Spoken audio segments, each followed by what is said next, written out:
We are following breaking international news this morning. Police have just identified the Strasbourg gunman as a 29-year-old man who was apparently a known extremist. We're going to show you a live look now into France, where we are still awaiting a press conference to happen any minute now.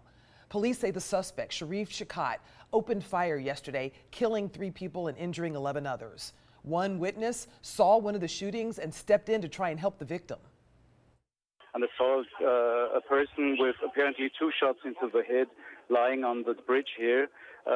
We tried to engage in resuscitation activities, and after 45 minutes we stopped the resuscitation efforts because the doctor told us over the phone that it's senseless. Officials say the alleged gunman has a long list of previous charges against him, and police had also searched his apartment yesterday morning, hours before the attack, in an investigation for attempted murder. He was not home at the time. Now, as of this morning, he is still on the run. Officials believe he may have fled to Germany. And we've got breaking news into the Alert Center. An earthquake has struck eastern Tennessee and could be felt as far as Atlanta. The U.S. Geological Survey says a 4.4 magnitude quake hit about 7 miles northeast of Decatur, Tennessee.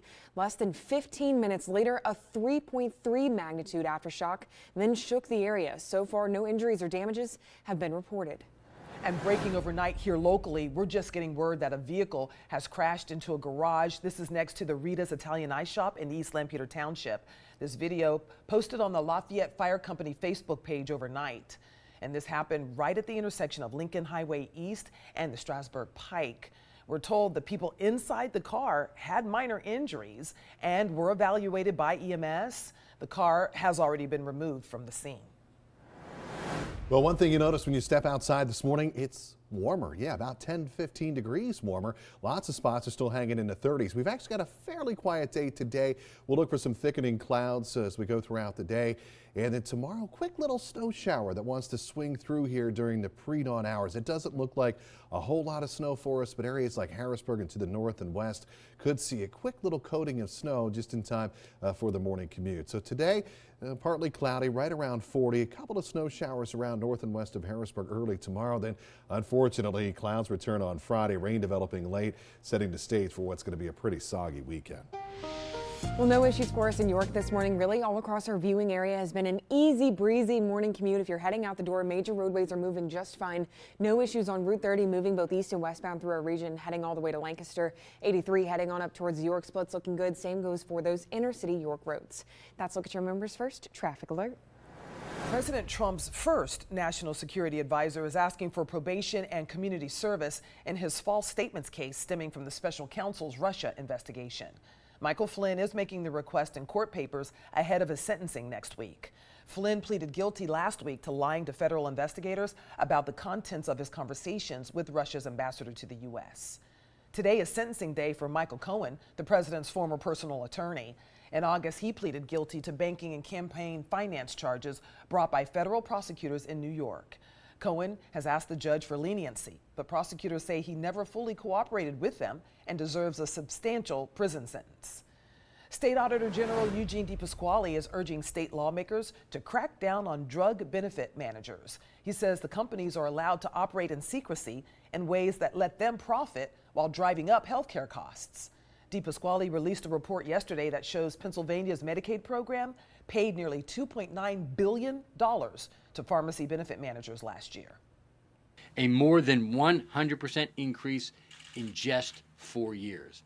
And it is an entirely fair question to ask, what did taxpayers get for that dramatic increase?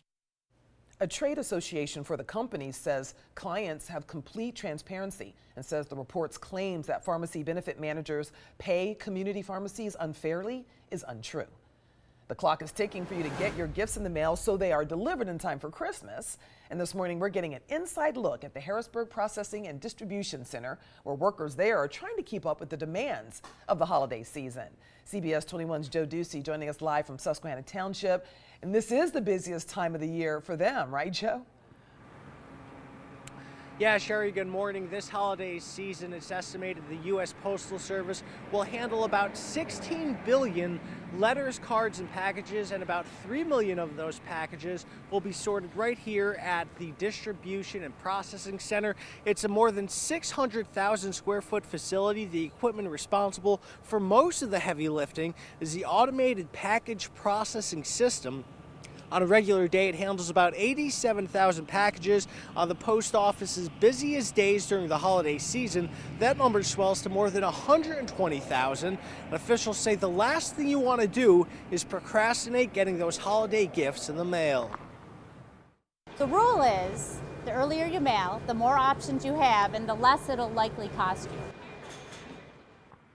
If you want to make sure to get your packages to whoever you're trying to get them in time for the holidays, the post office suggests mailing Priority Express International packages by December 15th, retail ground packages by the 14th, first class mail and priority mail by the 20th, and Priority Mail Express by December 22nd. And Sherry, another fun fact, in Central PA alone, the post office will be delivering about 12 million pieces of mail this holiday season. For now, reporting live in Susquehanna Township, Joe Deuce.